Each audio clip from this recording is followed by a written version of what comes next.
미국은 한국보다 못한 곳이었어? 아니, 그게 무슨 소리예요? 미국은 부자들만 잘 살지만 한국은 복지가 뛰어난 선진국가였어. 나도 다시 태어난다면 한국에서 살고 싶더구나. 한국에 거주 중인 외국인이 부러워하는 점 중 하나는 바로 노인복지입니다. 국내 체류 외국인의 80% 이상이 한국 사회는 노인에게 매우 친절하다고 대답했다고 하는데요. 이처럼 많은 외국인이 한국의 노인복지 제도에 대해 칭찬을 하고 있는 가운데 한국에 직접 방문했던 노년 여성의 사연이 큰 화제가 되고 있습니다. 오늘은 한국에 방문했던 베트남 여성의 사연을 소개해드리려고 합니다. 평생을 가사도우미로 살면서 늘 무시와 천대를 받아왔다는 그녀는 한국에서 생각지도 못한 대접을 받고 큰 감동을 받았다고 하는데요. 과연 그녀에게 무슨 일이 있었던 건지 함께 살펴보겠습니다. 베트남 여성의 사연입니다. 감동 시작 애청자 여러분, 영상 시작 전 좋아요와 불우이웃을 위해 끝까지 시청 부탁드립니다. 안녕하세요. 저는 베트남에서 거주 중인 50세 라이퐁이라고 합니다. 평범한 사람들은 제 나이쯤 되면 다들 옹기종기 가족을 이루고 남은 노후를 어떻게 보낼지 고민하고 있을 시기라는 생각이 듭니다. 번성한 자식들과 귀여운 손주들을 보면서 말이죠. 하지만 당연하게도 모든 사람이 이러한 평범한 삶을 누릴 수 있는 건 아닙니다. 저 또한 마냥 평탄하다고는 할 수 없는 인생을 살아왔는데요. 한때는 왜 나는 다른 사람들이 마땅히 누리는 것조차 누릴 수 없는 걸까 하고 제 부모와 가족을 원망한 적도 있었습니다. 하지만 이런 원망은 당장 눈앞에 닥친 문제들을 해결하는 데는 아무 도움도 되질 못했죠. 당장 제가 겪고 있는 가난에서 벗어나려면 일을 해야 했습니다. 저는 베트남 하노이라는 곳에서 태어났는데요. 어릴 적부터 저희 집은 굉장히 가난했었습니다. 사실 그 당시 저희 마을에 살던 사람들 대부분이 가난하긴 했지만요. 하필 저희 부모님은 이런 상황에서도 자식을 많이 낳고 싶어 하는 욕심이 크셨어요. 베트남의 평범한 대가족들처럼 왁자지껄한 식구들을 만들고 싶으셨던 것이죠. 그런 부모님의 바람대로 저희 집은 무려 7명이 함께 사는 대가족이 되었습니다. 제 아래로 4명의 동생이 줄줄이 태어났거든요. 하지만 저희 집이 사실 처음부터 그렇게 힘들었던 것은 아니었어요. 저희 아버지는 옥수수밭에서 농사일을 도와주던 일을 하셨었는데요. 그때까지만 해도 비록 유복하지는 못해도 가족들 간에 행복했던 추억들이 남아 있습니다. 하지만 제가 20살이 되던 해 아버지가 약물 중독에 빠지시면서 집안은 급격하게 기울기 시작했습니다. 제가 살던 동네는 빈민촌이다 보니 비교적 다른 곳보다 약에 접근하기 굉장히 쉬운 지역이었는데요. 아마 같이 일하던 동료들의 제안으로 처음 손을 댄 것처럼 보였어요. 중독이라는 게 얼마나 무섭던지 아버지는 몇 년 새 순식간에 무기력한 인간으로 돌변해 버렸습니다. 생활비는커녕 동생들 먹일 밥값조차 벌어오지 못했고요. 돈이 생긴다 한들 전부 다른 곳에 탕진하고 말았죠. 그러다 보니 자연스럽게 저희 어머니도 저희를 돌보는 것에 소홀해지고 말았습니다. 어머니는 살기 위해 어떻게든 돈을 벌어와야 했거든요. 동생들은 제대로 씻지도 먹지도 못하고 말조차 제대로 배우지 못했어요. 어느 날 물끄러미 집에 있는 동생들을 바라보니 더 이상 이렇게 살면 안 되겠다는 생각이 들었습니다. 어른이 되어서 적어도 스스로 밥은 벌어먹을 수 있는 사람이 될 수 있게 만들어줘야 했습니다. 그리고 저는 곧바로 일자리를 구했습니다. 어린 나이에 할 줄 아는 것도 딱히 없는 제가 할 수 있는 일은 마땅치 않았어요. 값싼 노동력을 팔 수는 있었지만 저희 가족들을 돌보기에는 턱없이 부족했거든요. 그렇게 제가 고르고 골라 택한 일자리는 바로 가사도우미였습니다. 제가 어렸을 때만 하더라도 베트남은 지금과 다르게 아주 부유했습니다. 그래서 가사도우미를 둘 만큼 부유한 집들이 많았고 저는 자연스럽게 가사도우미로 생계를 유지할 수 있었습니다. 하지만 베트남의 상황이 안 좋아지면서 저는 일자리를 잃게 되었고 그 뒤 외국인들이 베트남으로 많이 들어오면서 저는 외국인들을 상대하는 가사도우미가 되었습니다. 사실 처음에는 외국인들에게 받는 가사도우미의 보수가 그렇게 높지 않았어요. 저는 고등교육을 제대로 받지 못했기 때문에 영어 실력이 좋지 않았거든요. 하지만 처음 일했던 미국인 가족의 집에서 3년간 그들의 언어를 어깨너머로 습득하며 보거나 읽을 줄은 몰라도 말은 할 수 있게 되었죠. 가사도우미 생활은 저에게 일을 할 수 있다는 기쁨을 주었지만 동시에 지옥 같은 나날을 선물하기도 했습니다. 특히 동남아를 무시하는 서양인들의 집에서 일을 할 때는 온갖 모욕적인 일들을 감수해야 했죠. 그들은 제가 아무리 집을 깨끗이 청소하고 빨래를 해도 더럽다고 생각했어요. 제 자체가 불결하다고 느꼈기 때문이에요. 어떤 집은 가사도우미로 고용이 됐음에도 불구하고 자신의 아이들에게 손조차 못 대게 하는 집도 있었습니다. 닿으면 오염이라도 될 것처럼 말이에요. 하지만 저는 그 시간들을 묵묵히 견디고 악착같이 돈을 모았습니다. 그렇게 수십 년의 세월이 흘렀어요.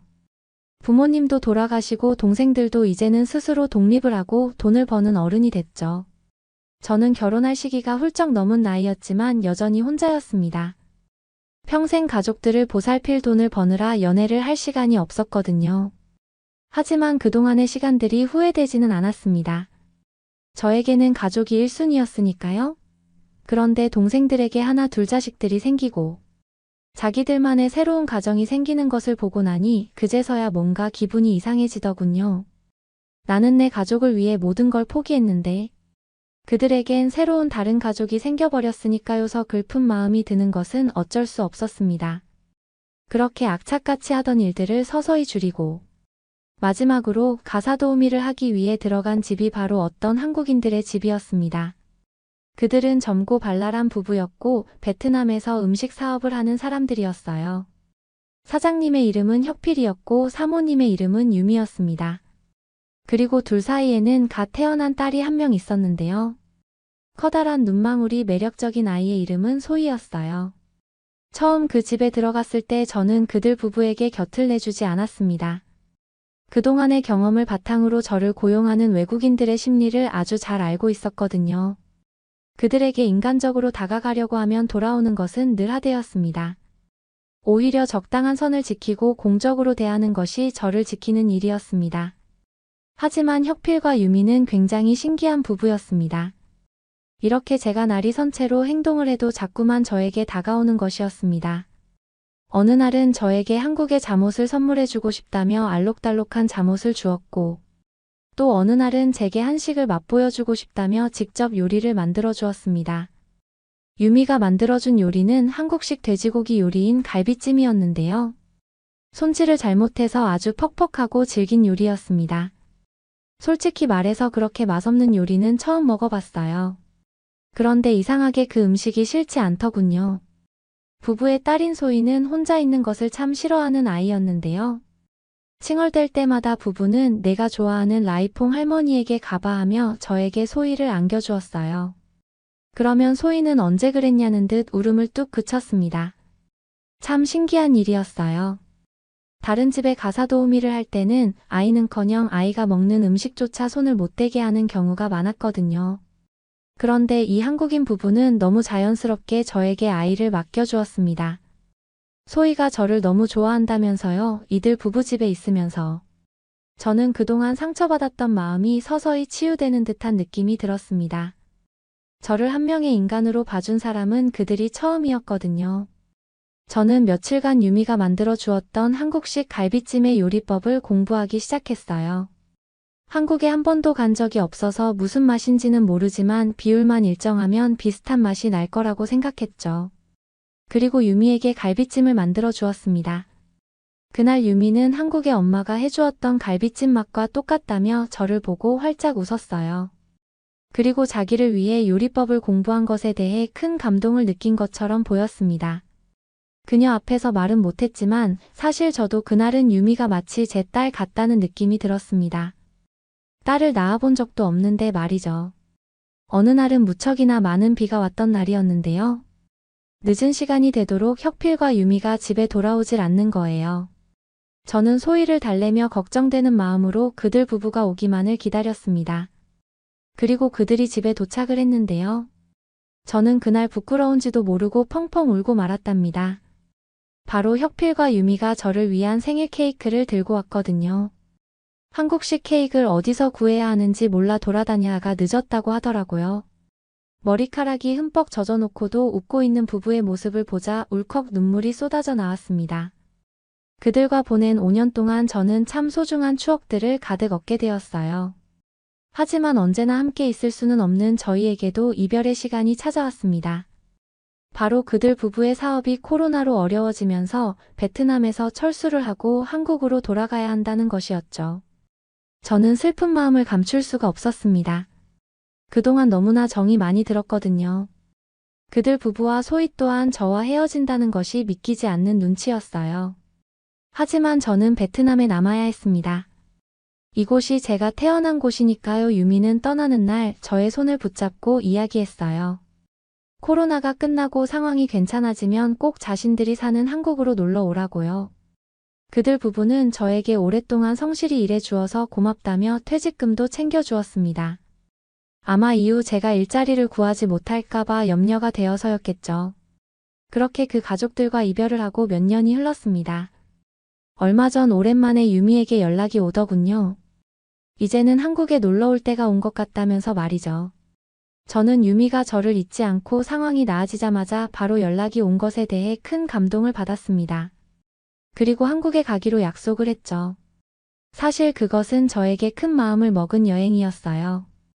혼자 해외여행을 해본 적도 비행기를 타본 적도 없었거든요. 하지만 그 가족들을 다시 보고 싶다는 마음 하나로 한국으로 가게 되었죠. 오랜만에 만난 혁필과 유미는 여전히 밝고 다정했습니다. 공항에서 저를 발견하자마자 신이 나서 뛰어오더군요. 꼬마 아이였던 소희는 몇 년 새에 키가 자란 모습이었습니다. 베트남 할머니 하며 저에게 안겨오는데 그 모습이 어찌나 귀엽던지요. 그렇게 저는 유미네 가족들과 여행을 하기 시작했습니다. 처음 가본 한국은 정말 놀라운 곳이었어요. 화려한 건물과 사람들, 깨끗한 도시, 밤길을 걸어도 안전한 치안. 제가 나고 자란 마을과는 비교도 안 되는 도시였습니다. 가사도우미를 하면서 베트남의 호화로운 집에도 몇 번씩 살아봤지만 한국의 건물들은 느낌이 전혀 달랐어요. 저는 난생 처음으로 마치 귀한 손님이 된 듯한 대접을 받으며 한국의 곳곳을 돌아다녔습니다. 가장 기억에 남는 것은 유미가 데려간 갈비찜 집이었는데요.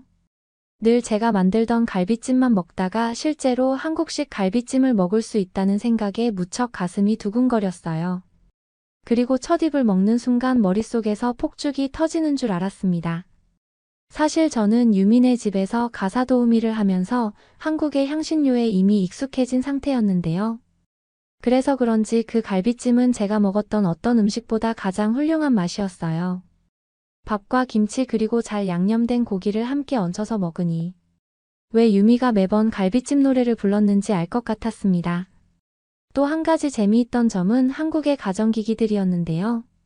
젖은 빨래를 순식간에 뽀송뽀송하게 말려주는 건조기, 음식물 쓰레기들을 처리해주는 미생물 처리기 등 신기한 기기들이 굉장히 많았습니다. 이것들을 보니 왜 유미가 한국에서는 가사도우미를 따로 고용하지 않는지 알 것 같았습니다. 그렇게 즐거운 시간을 보내고 어느덧 마지막 날이 남았는데요. 이날은 유미와 혁필이 일정이 있었기 때문에 저와 소희 둘만 있는 날이었어요. 유미가 저에게 소희와 함께 가고 싶은 곳에 쓰라며 카드를 주는 것이었습니다. 저는 이를 한사코 거절했습니다. 사실 한국에 들어오면서 여행에 필요한 모든 경비를 그들이 대신 내주었거든요. 제가 환전해온 돈이 무색할 만큼 저는 한 푼도 쓰지 못했습니다. 그럼에도 불구하고 제게 마지막 날까지 카드를 쥐어주는 그녀의 배려에 가슴이 뭉클했습니다. 하지만 마지막 날은 꼭 저 스스로의 힘으로 여행을 하고 싶다고 이야기했죠. 그리고 소희와의 마지막 여행 계획을 짰습니다. 사실 그들 부부가 없고 저도 초행길이기 때문에 소희와 함께 먼 곳을 갈 수는 없었어요. 그래서 선택한 곳이 소희가 가고 싶다고 했던 집 근처 대공원이었습니다. 저는 만반의 준비를 마치고 소희를 데리고 지하철역으로 향했어요. 그런데 그곳에서 저는 또 한 번 예상치 못한 감동을 받게 됐습니다. 바로 한국의 지하철 때문인데요. 사실 유미에게 제 돈으로 대공원을 가고 싶다고 했지만 저에게 큰 돈이 나가는 것은 사실이었어요. 베트남의 물가와 한국의 물가는 큰 차이가 나니까요. 대공원의 입장료와 교통비, 식사비만 해도 저에겐 엄청난 돈이었죠. 하지만 그동안 제가 받은 것에 비해 이 정도는 아무것도 아니라는 생각으로 지하철에 들어가려는 그때였습니다. 역에 있는 안내원이 저에게 교통비를 내지 않아도 된다는 것이었어요. 갑자기 왜 나에게 무료로 지하철을 이용하라는 거지라는 생각을 하고 있을 때 직원은 저에게 말했습니다. 한국의 지하철은 일정 나이 이상의 노인분들에게 요금을 받고 있지 않습니다. 그 말을 들은 저는 뒤통수를 크게 얻어맞은 느낌이었어요. 아무리 한국이 선진국이고 발달된 곳이라는 건 알았지만 저 같은 노인들을 위한 복지까지 마련되어 있는 곳이라니요. 문득 한국의 따뜻한 배려가 혁필과 유미가 저에게 해주는 배려와 닮아 있다는 생각이 들었습니다. 그 말을 듣고 당황스러워하는 제 손을 잡은 소희는 저에게 이렇게 말했습니다. 한국에 놀러온 할머니를 위해 한국에서 주는 선물인가 봐요. 그런 순수한 소희의 한마디를 듣자 저는 갑자기 울컥 눈물이 나기 시작했습니다. 이렇게 하나부터 열까지 사소한 것 하나하나 대접받고 배려받아 본 적이 인생을 살면서 단 한 번도 없었거든요.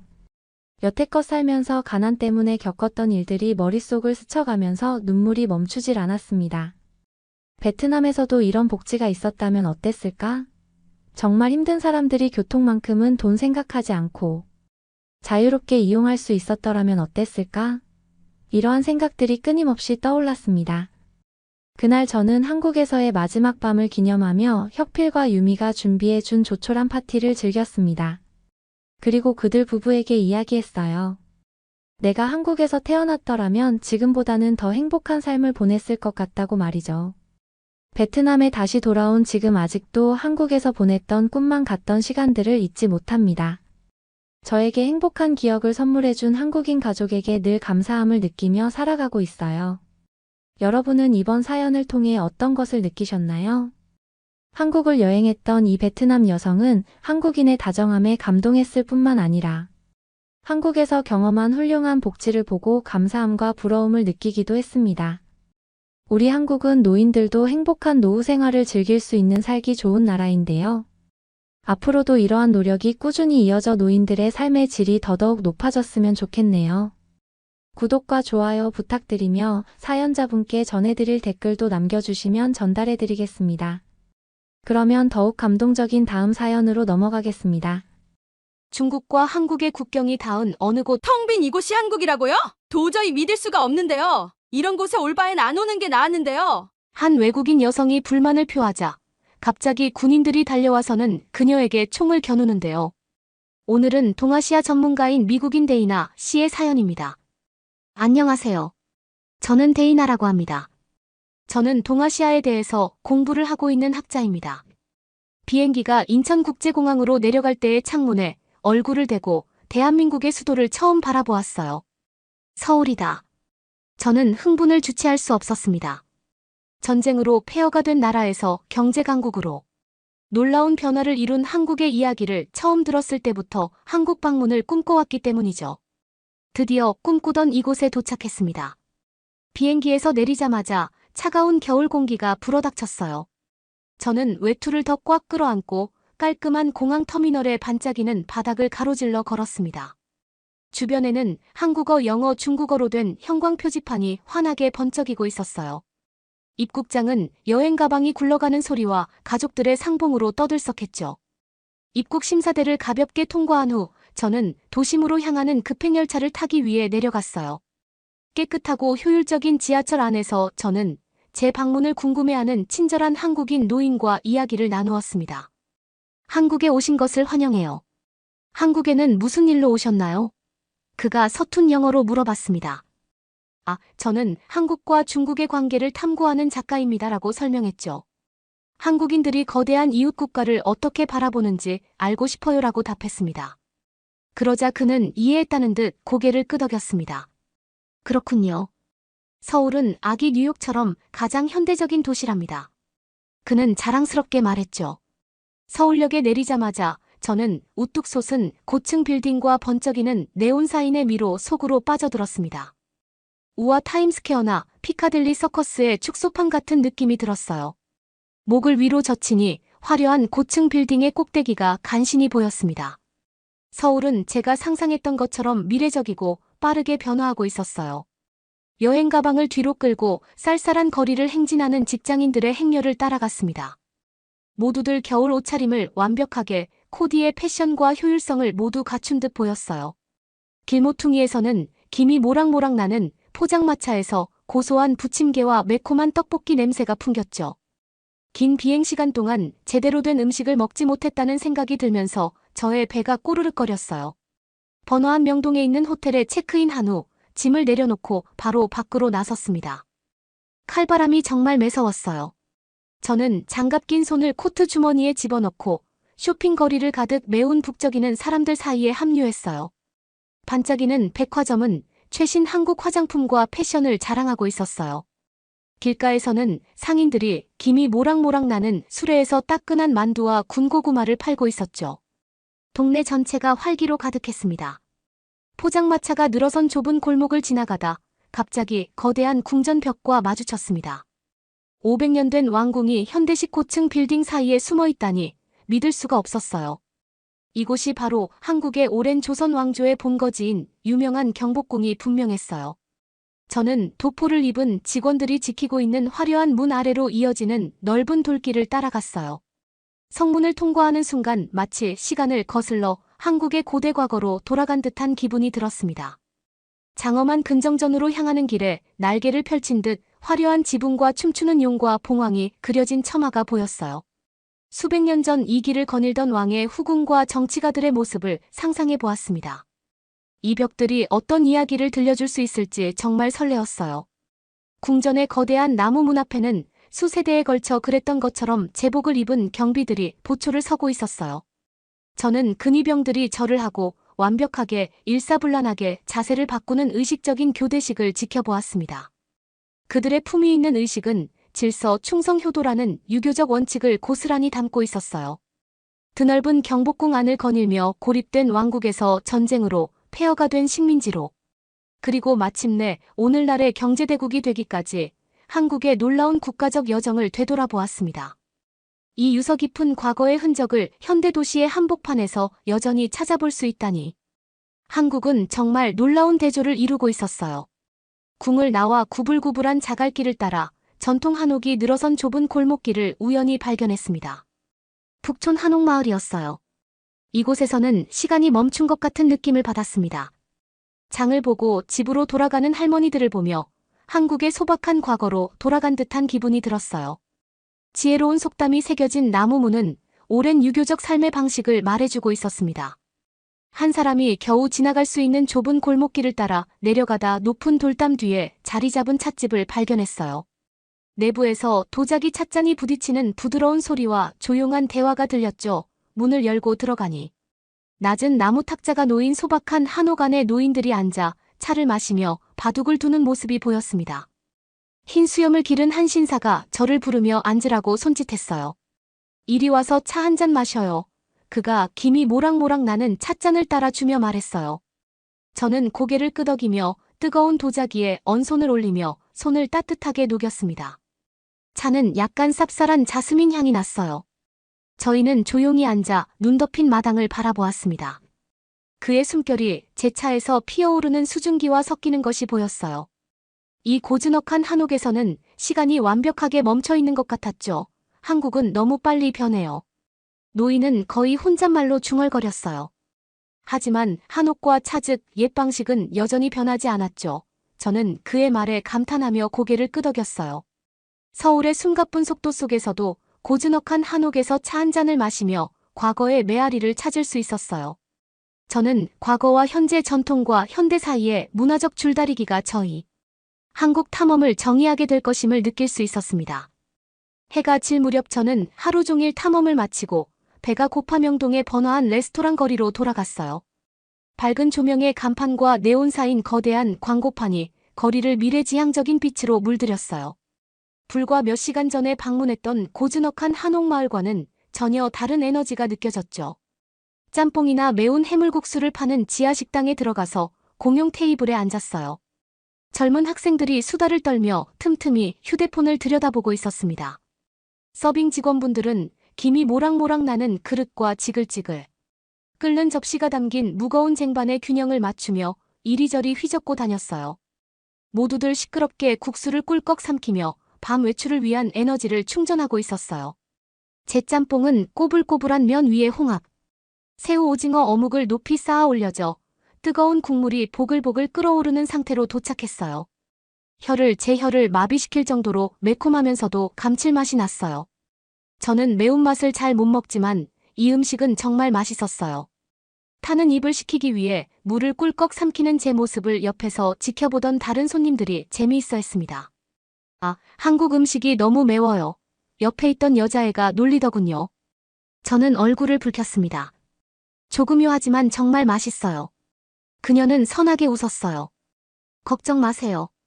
곧 익숙해질 거예요. 배를 채우고 식당을 나와서 저는 눈부신 도시를 저녁 산책했어요. 한국어, 영어, 중국어 등 어지러운 언어의 바다에 네온 사인이 번쩍거리고 있었습니다. 10대들은 명품 플래그십 스토어 앞에서 셀카를 찍기 위해 포즈를 취하고 있었고, 회사원들은 서류 가방과 특별한 사람을 위한 꽃다발을 들고 서둘러 집으로 향하고 있었죠. 서울은 소란스러움에 취해 있었어요. 하지만 그 이면에는 조용한 한옥마당에서 차를 한 모금 마시고 중국어로 귓속말을 주고받는 등 한국의 복잡한 과거의 메아리 또한 숨어 있었어요. 아직 첫날이었지만 오래된 영혼을 간직한 이 도시에 아직 밝혀내야 할 많은 것들이 남아있다는 것을 알 수 있었습니다. 호텔로 돌아가는 길, 서울의 반짝이는 스카이라인이 우뚝 솟은 산과 극적으로 대비되면서 앞으로 펼쳐질 모험에 대한 기대감이 커졌어요. 이 도시, 이 나라는 매일매일 저를 계속 놀라게 할 것 같은 느낌이 들었습니다. 한국과 중국과의 관계에 대해 더 깊이 파고들면 내일은 과연 어떤 통찰을 얻을 수 있을까요? 저는 이 끝없이 매혹적인 곳에서 어떤 이야기가 발견되기를 기다릴지 꿈꾸며 잠이 들었습니다. 서울에서의 둘째, 날 아침 저는 일찍 일어나 한국과 중국의 복잡한 관계에 대해 더 깊이 탐구할 생각에 들떠 있었어요. 오늘의 미션은 한국 대학에서 공부하는 중국인 유학생들과 만나 한국에서 외국인으로 살아가는 그들의 경험에 대해 알아보는 것이었죠. 김이 모락모락 나는 김치찌개 한 그릇으로 아침을 든든히 먹고 지하철을 타고 홍대로 향했습니다. 홍익대학교 근처의 이 젊은 동네는 기발한 카페와 갤러리, 인디 록밴드의 공연이 펼쳐지는 음악당으로 북적거리고 있었어요. 활기차고 예술적인 분위기가 느껴지는 거리는 열린 마음을 가진 학생들을 만나기에 안성맞춤인 곳이었습니다. 북적이는 사람들을 피해 대학 정문 근처의 붐비는 카페로 향했어요.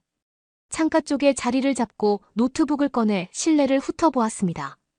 다양한 연령대의 손님들 대부분이 커피를 마시며 노트북으로 타이핑을 하고 있었어요.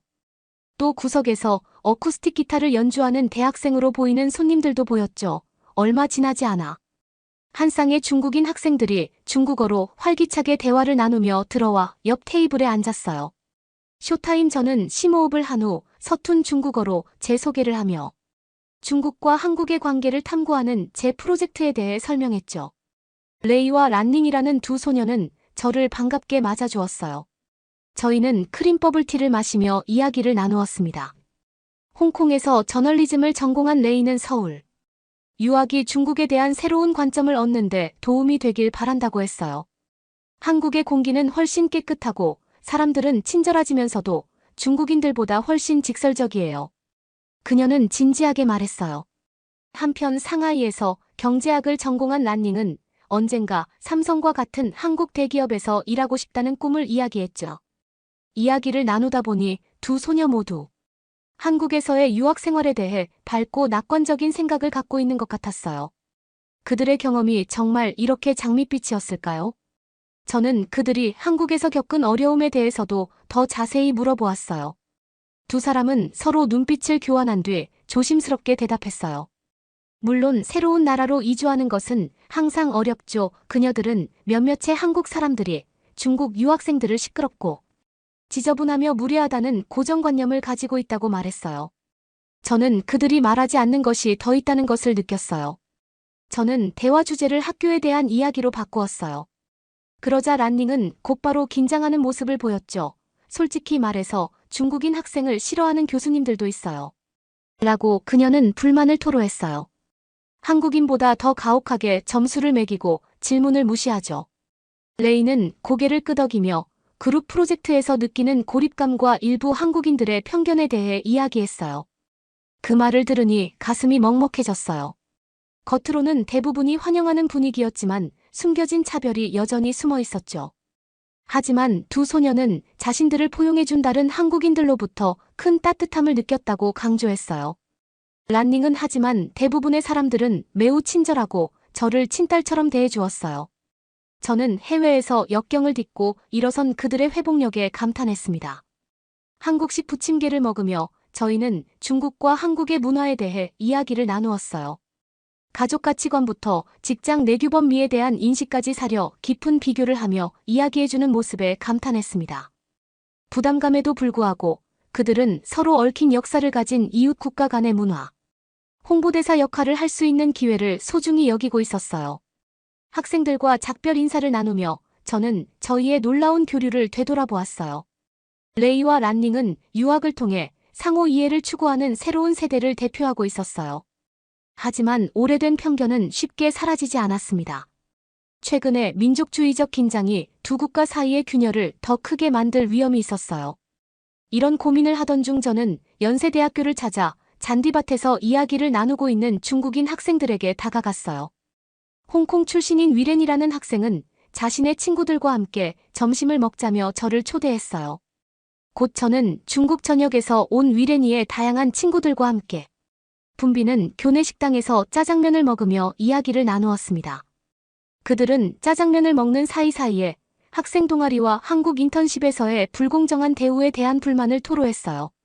위렌이의 수줍은 친구 한 명이 가끔 한국인들은 중국인 학생들과 함께 그룹 프로젝트를 하길 꺼려해요 라고 털어놓았어요. 그들은 한국어만 하기 때문에 저희는 참여하는 것이 힘들어요. 졸업 후 아파트와 일자리를 구하는데 어려움을 겪는다는 이야기도 있었어요. 충칭 출신인 무뚝뚝한 친구는 한국 친구는 저와 같은 문제를 겪은 적이 없어요라고 불평했습니다. 집주인들은 항상 그 친구를 먼저 선택하죠. 저는 그들의 유쾌함 이면에 끓어오르는 분노를 느꼈어요. 그래도 낯괄로는 빛나고 있었어요. 상하이 출신의 활기찬 그는 K-팝과 한국 영화의 매력에 푹 빠졌다고 털어놓았죠. 언어 놀라운 음식, 노래방 등 한국 문화에 대해 많은 것을 배우고 있어요. 라고 그녀는 말했어요. 그녀는 서울 구석구석을 돌아다녔던 자신의 긴 산책을 설명하며 눈을 빛냈습니다. 저는 제가 만난 제한 중국인 유학생들의 복잡한 단면을 떠올리며 캠퍼스를 떠났어요. 그들의 공통된 불만들은 이웃 국가 간의 미묘하지만 뿌리 깊은 긴장을 드러냈죠. 하지만 이 용감한 학생들은 그 모든 과정에서 문화적 몰입을 통해 회복력 열정 유대감을 발견했어요. 그들의 국가 간의 다리가 되기 위한 노력은 희망을 불러일으켰죠. 나중에 저는 홍대의 창작골목을 거닐다가 더 많은 외국인 청년들과 교류할 수 있는 완벽한 장소를 발견했습니다. 홈베이스라는 시끌벅적한 외국인 바에는 퇴근 후 소주, 칵테일과 기름진 햄버거를 먹으며 긴장을 푸는 외국인들로 가득했어요. 바에 다가가서 저는 중국어를 구사하는 중국인 몇 명을 포함해 사교적인 젊은 전문가들과 인사를 나누었습니다. 만주 출신의 날카로운 저널리스트 가오비는 최근 서울의 한대 기업의 부패를 폭로한 바 있었어요. 그들은 제가 중국인이라는 사실을 알고 나면 저를 다르게 대해요. 그들은 저를 믿지 않죠라고 그녀는 퉁명스럽게 말했어요. 하지만 그녀는 자신의 제보를 통해 편견에 찬 태도를 바꾸겠다는 결심으로 좌절하지 않고 있었어요. 그녀의 옆에는 상하이 출신의 똑똑한 엔지니어인 로버트의 편애 때문에 한국 회사에서 계속 승진해서 밀린다고 불평했어요. 그렇지만 이곳의 음식과 밥 문화가 너무 좋아서 계속 있을 거예요. 그가 위트 있게 윙크하며 말했죠. 저는 활기찬 대화에 흥분한 채로 발을 떠났습니다. 불공평한 장애물에도 불구하고 해외에서 성공하고자 하는 그들의 열정은 정말 대단했어요. 매일 서로의 국가 사이에 문화적인 다리를 놓기 위해 노력하는 새로운 세대의 인간적 잠재력을 볼 수 있었죠. 다음 날 아침 저는 소주 폭탄으로 인한 약간의 숙취를 달래며 하루의 강의를 듣기 위해 서울의 대학가로 향했어요. 가깝지만 논쟁적인 이웃인 중국에 대한 캠퍼스 정서를 관찰하기 위해 연세대학교의 중국학 강의를 청강하기로 했기 때문이죠. 한국 학생들 사이에서 중국에 대한 생각은 중국의 경제적 상승에 대한 조심스러운 동경부터 공예와 정치적 억압에 대한 격렬한 경멸까지 다양했어요. 민족주의적 긴장이 수면 아래에서 분명히 끓어오르고 있었어요. 교수가 중국인 유학생들에게 생각을 물었을 때 그들은 한국의 역동성과 질서에 대해 긍정적으로 평가했지만 중국에 대해 이야기할 때는 공산당을 비판하거나 결점을 인정하기를 꺼려하는 방어적인 태도 또한 보였습니다. 속삭이는 듯한 점심 식사 대화에서 이 애국적인 유학생들은 고국의 심각한 인종적 위계 질서와 사회적 압력에 대해 더 많이 털어놓았어요. 한 학생은 중국은 화합에 대해 이야기하지만 표면적으로만 화합을 이야기해요라며 슬픈 표정을 지었어요. 하지만 여기서는 더 자유롭게 제 생각을 말할 수 있어요. 저는 이러한 솔직한 교류가 주는 교훈을 생각하며 캠퍼스를 떠났습니다. 두 나라 모두 민족주의와 민족적 자부심이 깊게 깔려있지만 제가 목격한 학생들의 교류는 적대감이 아닌 개방성에 대한 진정한 열망을 반영하고 있었어요. 어쩌면 그들의 세대는 역사적 상처를 치유하기 시작할 수 있을지도 모릅니다. 저는 마지막 날을 한국의 대표적인 예술대학인 홍익대학교에서 학생들과 함께 보냈어요. 이곳에서는 획기적인 교류 프로그램을 통해 중국인과 한국인이 함께 문화적 고정관념에 맞서 싸우는 프로젝트를 진행하고 있었어요. 저는 그들의 주간 워크숍에 참여하여 관찰하고 싶었죠. 실험 무용에서 중국과 한국 학생들은 서로의 움직임을 미러링한 후 음과 양처럼 우아하게 얽히고 설키며 조화롭게 춤을 추어싸여 화가들은 서예와 앉아 한글을 혼합해 생각을 자극하는 벽화를 그렸죠. 또 합동시극단은 아시아의 미래에 대한 갈망과 희망을 담은 시를 중국어와 한국어로 낭송했어요. 이 파격적인 공연은 분열이 아닌 영혼을 연결함으로써 뿌리 깊은 편견을 강력하게 없애고 있었습니다. 저는 나중에 참가자들과 나눈 대화를 통해 그들의 말에 이상주의가 가득하다는 것을 느꼈어요. 유진이라는 무용수는 저희가 함께 창작하면 중국과 한국의 경계는 없다고 생각해오고 말하며 열정으로 가득 찬 눈빛을 빛냈어요. 유웨이라는 중국인 예술학생도 같은 생각을 밝혔습니다. 저희의 우정은 과거에 대한 편견의 저항입니다. 워크숍이 끝날 무렵 모두가 큰 기대를 품고 두 팔을 뻗어 환호하며 어울렸어요. 서로의 창조를 통해 장벽은 사라졌어요. 이 협업을 지켜보면서 저는 예술이 가진 연결의 힘으로 오래된 분열이 치유되는 모습을 볼 수 있었어요. 저는 낙관적인 마음으로 가득해졌습니다. 활력을 되찾은 채 대학을 떠나면서 한국에서 중국인 유학생들과 함께한 자극적이면서도 도전적이었던 일주일을 되돌아보았어요. 그들의 개방성과 솔직함은 표면 아래에 잠재된 긴장을 드러내기도 했지만 이해를 통해 다리를 놓는 모습도 보여주었죠. 무엇보다도 저는 갈등보다 연결을 수능보다 창의성을 추구하는 그들의 회복 탄력성에서 영감을 받았어요. 이 용기 있는 세대는 한 번에 한 가지씩 다채로운 분놀림으로 더 협력적인 미래를 향한 길을 닫고 있었어요. 다음 여정을 위해 짐을 싸면서 저는 이미 이 활기찬 나라가 제 관점을 바꾸고 있음을 느낄 수 있었습니다. 중국과 한국의 관계는 어떤 헤드라인으로도 표현할 수 없을 만큼 복잡하게 얽혀 있었어요. 여기서 작용하는 사회적 힘을 이해하려면 미묘한 뉘앙스와 공감이 필요했습니다.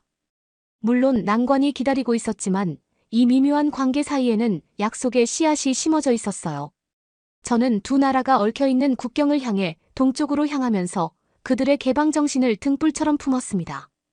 저는 동이 트기 전에 남북을 가르는 비무장지대. 바로 남쪽에 있는 이름 모를 한국 마을 동두천의 호텔에서 눈을 떴어요. 오늘 저는 중국과 한국의 국경을 따라 위치한 작은 산업 공동체를 방문하여 한국의 이웃 국가와의 경제적, 문화적 긴장관계를 살펴볼 예정이었어요. 아침에 쌀쌀한 날씨에 밖으로 나와 서울의 질서, 정연한 지하철과는 극명한 대조를 이루는 동두천의 혼란스러운 버스터미널로 향했습니다. 주변에는 중년의 공장 노동자와 노점상들이 시골, 맞닿은 마을로 향하는 먼지가 자욱한 버스를 타기 위해 서로 뒤엉켜 있었어요. 저는 첫 번째 목적지인 항구 도시 인천으로 향하는 만원버스에 몸을 실었습니다. 서쪽으로 달리자 화려한 서울의 스카이라인이 뒤로 사라지고 음산한 노동자 주택가와 함께 연기를 뿜어내는 회색 공장이 펼쳐졌어요. 버스는 중국과의 무역 제조 및 가공의 본거지인 수도를 둘러싸고 있는 공업지대에 들어서고 있었습니다. 칙칙한 도시 변두리를 1시간 동안 달리고 나서야 중국에서 황해를 건너는 선박의 관문인 인천의 거대한 항구에 들어섰어요. 아침 햇살에 눈을 가늘게 뜨고 보니 한자가 새겨진 컨테이너 산이 거대한 화물선에 실려있는 모습이 보였습니다. 분주한 항구는 양국의 경제적 얽힘을 생생하게 반영하고 있었어요. 저는 여행 가방을 끌고 인천의 거리를 누렸습니다. 매캐한 디젤 매연 냄새와 매혹적인 길거리 음식 냄새가 섞여 있었어요. 숭어탕, 중국식 종즈, 한국의 소시지, 지친 아줌마들이 중국 전자제품과 의류가 가득 담긴 카트를 밀며 큰 소리로 물건을 팔기 위해 호객을 하고 있었어요. 질서정연한 서울과는 전혀 다른 세계가 펼쳐진 것 같았습니다. 항구 근처에는 중국에서 도매로 물건을 수입하는 한국 상인들이 운영하는 허름한 구멍 가게들이 줄지어 있었어요. 저는 라디오에서 흘러나오는 중국 음악에 이끌려 어수선한 한 가게 안으로 들어갔습니다. 근엄한 중년의 주인 아저씨는 카운터 뒤에 앉아 중국 영수증으로 가득 찬 장부에 화를 내며 낙서를 하고 있었어요. 저는 제 소개를 하고 중국 제품을 수입하는 그의 사업에 대해 물었어요. 그는 얼굴을 찡그리며 값싼 중국산 모조품 때문에 수익이 줄어든다고 심하게 불평했죠. 전부 쓰레기예요. 중국에서는 품질 관리가 전혀 되지를 않아요. 그는 한숨을 내쉬었어요. 냉장고는 한 달이면 고장나고 장난감은 바로 부서져요. 그는 화를 내며 팔다리가 부러지기 쉬운 어린이 인형을 보여주었어요. 아저씨는 한국 도매상들이 수입해 국내에 재판매하는 조잡한 중국산 제품들이 넘쳐나는 것에 대해 불만을 토로했습니다. 저들은 돈밖에 신경 쓰지 않아요. 그는 역겨워하며 말했어요. 그의 불만은 자신과 같은 한국 기업에 대한 중국의 제조 표준에 대한 뿌리 깊은 불신을 드러냈습니다. 시간을 내준 주인 아저씨에게 감사 인사를 드리고 그의 열정적인 견해를 곱씹으며 저는 어수선한 그의 가게를 떠났어요. 그의 분노에 찬 비난은 한국 소비자들의 불만과 비슷하게 들렸습니다. 중국의 수출 실력이 계속 커지는 상황에서 한국의 소규모 제조업체들은 어떻게 경쟁할 수 있을까요? 산업 시차를 계속하며 중국에서 한국으로 배송된 상품이 한국 전역으로 유통되기 전 보관되는 거대한 컨테이너 보관 창고를 방문했습니다. 로고가 찍힌 수백 개의 중국산 컨테이너를 들어올리는 동안 주차된 트럭들이 끝없이 대기하고 있었어요. 이 창고의 엄청난 규모는 황해를 건너 남쪽으로 밀려드는 수입 물량을 증명하고 있었습니다. 저는 짐을 싣기 위해 기다리던 지친 트럭 운전사분과 대화를 나누었어요. 그는 인천항의 통관 교통 정체로 인해 컨테이너 입항이 끝없이 다연되는 것에 대해 불만을 토로했어요. 중국은 항상 예고 없이 너무 많은 화물을 보내어 저희 세관이 따라가를 못하죠. 그는 한숨을 내쉬었습니다. 또한 그는 중국이 불법으로 싸게 상품을 파는 것에 보조금을 지급해 이미 가격 경쟁에서 어려움을 겪고 있는 한국 수출업체들을 더욱더 약화시키고 있다고 설명했어요. 트럭 운전사는 중국의 만연한 과잉 생산과 교묘한 무역 전략에 대한 한국 기업들의 깊은 불안을 반영했어요. 그는 요즘 중국에서 나오는 것은 아무것도 믿을 수 없다고 씁쓸하게 말하며 자리를 떴습니다. 그날 저녁 중국 식당과 시장이 늘어선 인천의 번화한 차이나타운 거리를 걸었어요.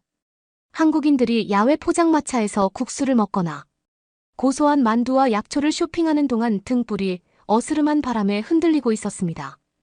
경계심은 여전했지만 중국 음식과 문화에 대한 한국인의 식욕은 여전해 보였어요. 북적이는 약국 안에서 저는 희귀한 동물의 부위로 만든 논란이 많은 전통 약재들로 가득 찬 진열대를 발견했어요. 약국 주인은 정력과 체력 회복에 효과가 있다고 자랑했지만 저는 이 불미스러운 거래가 호랑이 같은 멸종 위기종을 멸종으로 몰아가고 있다는 사실을 알고 있었죠. 이러한 불법 치료제에 대한 중국의 지속적인 수요는 암시장을 부추기고 전 세계 환경운동가들의 분노를 불러일으키고 있었어요. 갑자기 도덕적 갈등을 느낀 저는 방문 일정을 단축하기로 결정하고 다음 목적지인 긴장된 중국과 북한 국경지대로 향하는 저녁 고속 열차를 예약했습니다. 창밖으로 스쳐 지나가는 어두운 시골 풍경을 바라보며 오늘 마주한 중국 무역의 두 가지 얼굴을 떠올렸어요.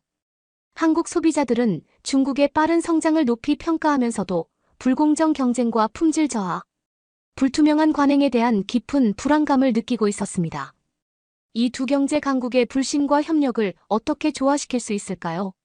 국경을 넘나들며 며칠 동안 저는 이 복잡한 관계 한가운데로 더 깊이 빠져들게 되었습니다. 다음 날 아침 저는 압록강을 사이에 두고 중국 단둥과 분리된 북한 국경 도시 신의주에서 창밖의 섬뜩한 정적에 잠에서 깨어났습니다. 아래쪽에는 간판도 상점도 사람도 없는 삭막한 고층 건물이 늘어선 황량한 강변. 대로변을 북한 군인들이 순찰하고 있었어요. 마치 유령 도시처럼 텅 빈 상태였지만 경계심이 함께 느껴졌습니다. 호텔에서 죽을 먹은 후 단둥으로 이동하기 위해 아래층에서 가이드분을 만났습니다. 중국에서 태어난 조선족인 장거돈 씨는 고향이라고 부르는 국경 지역을 안내해주겠다고 약속했어요. 압록강 다리를 건너 중국의 회색빛 대도시로 들어선 저희는 갑자기 밝은 빛과 냄새, 정신없는 활동적인 에너지 속으로 다시 뛰어들게 되었어요. 미연 씨는 한국 브랜드 의류와 완벽한 한국어로 사람들 사이에서 눈에 띄었습니다. 그는 모국어로 말하며 플라스틱 장난감 종이 부채, 북한 술 등을 파는 상인들이 미로처럼 얽힌 시장으로 저를 안내해 주었어요. 미연 씨는 매일 수많은 중국 상인들이 북한에서 물건을 사서 본국에 재판매하기 위해 건너온다고 설명했어요. 그는 국경을 넘어 북한 파트너와 중국인이 운영하는 공장과의 거래에 널리 사용되는 중국 모바일 결제 앱을 보여주었어요. 미연 씨는 유엔 제재에도 불구하고 중국 밀수업자와 북한 관료들이 불법 국경 간 무역을 통해 이익을 얻고 있는 지하 네트워크에 대해 설명했습니다. 부패가 경제에 기름을 끼얹는 것 같았죠. 그날 밤 미연 씨는 조선족들이 구운 고기와 김치 소주를 마시며 친목을 도모하는 소박한 한국 식당으로 저를 데려갔어요.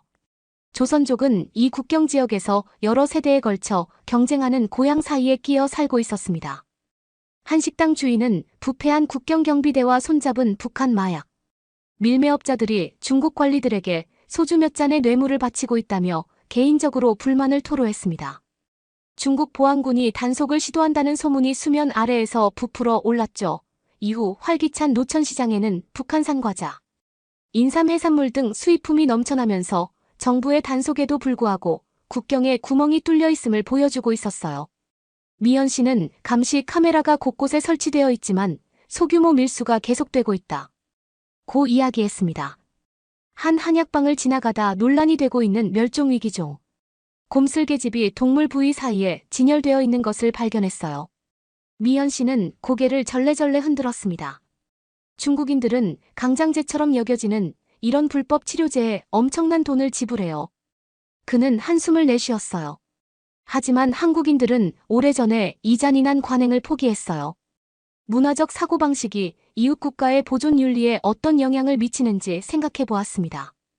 다음 날 새벽 장씨는 압록강을 가로지르는 가장 높은 다리 꼭대기에 있는 한국전쟁 기념관으로 저를 데려다 주었어요.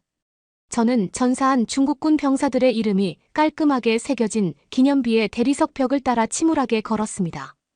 미연 씨는 헌화한 꽃을 놓고 조용한 북한을 바라보며 이 국경 지역을 하나로 묶는 끔찍한 역사를 생각했죠. 강을 따라 북쪽으로 향하면서 저희는 중무장된 국경을 지키는 군 검문소 근처를 지나갔어요. 녹슨 기차가 북한 강변에 버려진 채 방치되어 있어 중국과 북한의 역사적 무역선이 단절된 모습을 떠올리게 했습니다. 고립된 두 국가를 가로지르는 강을 바라보며 저는 정치와 지리적 긴장이 수면 아래에서 끓어오르는 것을 느꼈어요. 저희는 곧 강변 도시 해상에 도착했습니다. 제재 이전에는 북한 노동자와 물자를 가득 실은 기차가 일상적으로 중국으로 건너갔던 곳이었죠. 선전벽화가 즐비한 한적한 역에는 한때 북적거렸던 무역의 흔적은 찾아볼 수 없었어요. 조용한 북한 경비병들만 순찰을 돌고 있었죠. 이곳의 경제적 피폐함은 분명하게 보였습니다. 내륙으로 돌아오는 길 미연 씨는 두 문화 사이에서 성장한 자신의 모습을 떠올렸습니다. 그는 한국의 역동성에 감탄하면서도 수능에 대한 압박은 싫어했죠. 중국인 할머니와의 추억을 떠올리며 어느 한쪽의 조국이라고 온전히 주장할 수 없는 자신의 처지에 대해 생각했어요. 저는 국가 간의 다리 역할을 하는 그의 사려 깊은 통찰력에 감탄했습니다. 그날 밤 저는 미연 씨와 그의 가족들과 함께 한국 냉면을 맛있게 먹었습니다. 이 외딴 군사기지에서 한국 문화를 자랑스럽게 보존하는 그들의 모습은 감동적이었어요. 저녁 늦게까지 감차를 마시며 이야기를 나누면서 중국인도 한국인도 아닌 미연 씨의 애매한 정체성과 정치적 기류를 헤쳐나가는 그의 모습에 대해 생각했어요. 새벽에 미연 씨는 동쪽으로 돌아가는 기차를 타기 위해 저를 단둥역으로 데려다 주었어요. 작별 인사를 나누면서 그는 저에게 평생 잊지 못할 말을 남겼습니다. 국가가 오래된 증오가 아닌 공동의 희망에 집중할 때 저희는 공유된 인간성을 찾을 수 있어요. 기차가 해안을 따라 출발하는 동안 저는 한때 중국인 관광객이 몰려들었지만 지금은 공해로 인해 텅 비어있는 해변을 바라보았습니다. 저는 경제적으로 고립된 북한과 호황을 누리는 중국 정부 간 협력과 불신, 조국을 그리워하면서도 거부하는 조선족 등 제가 목격했던 냉정한 대조를 떠올렸어요. 이곳에는 쉬운 해답은 없었고 회색빛 음영만 가득했습니다. 국경 여정을 마치고 며칠 후 서울에 도착한 저는 이 두 강대국 사이에서 벌어지는 문화적 뉘앙스에 대해 더욱 깊이 이해하게 되었어요. 수면 아래에서 끓어오르는 갈등을 극복하기 위해서는 인내와 지혜가 필요했죠. 기차가 서울역에 들어서자 저는 다시 한번 수도의 활기찬 에너지가 중독성 있게 밀려오는 것을 느꼈습니다. 하지만 이제 저는 한국과 이웃 국가와의 복잡한 관계에 대해서 보다 냉정한 시각으로 차분해져 있었어요. 도시의 역동성과 소박한 전통 현대적 열망과 역사적 원앙, 그리고 분단만큼이나 깊은 연결고리가 이어져 있었습니다. 아직 해결되지 않은 문제가 많았지만 국경을 따라 여행하면서 정치와 지리적인 분열에도 불구하고 우리가 공유하는 인류애를 느낄 수 있었어요. 평범한 연결을 통해 만들어진 다리에서 희망은 계속 이어지고 있었습니다. 게스트하우스에 앉아 글을 쓰면서 저는 숨겨진 진실이 존재하고 있다는 것을 알 수 있었습니다. 여러분은 어떻게 보셨나요? 응원과 격려의 한마디씩을 댓글로 남겨주시기 바랍니다. 사연자분들에게 전달해드리겠습니다. 실제 사연 제보를 받고 있습니다. 채택되신 분께는 작은 선물도 보내드리고 있습니다. 저희의 사연이 여러분의 하루에 작은 힘이 될 수 있었으면 좋겠습니다. 감동적인 사연을 주변 분들과 이야기 나눠보세요. 더욱더 좋은 영상으로 다시 찾아뵙겠습니다.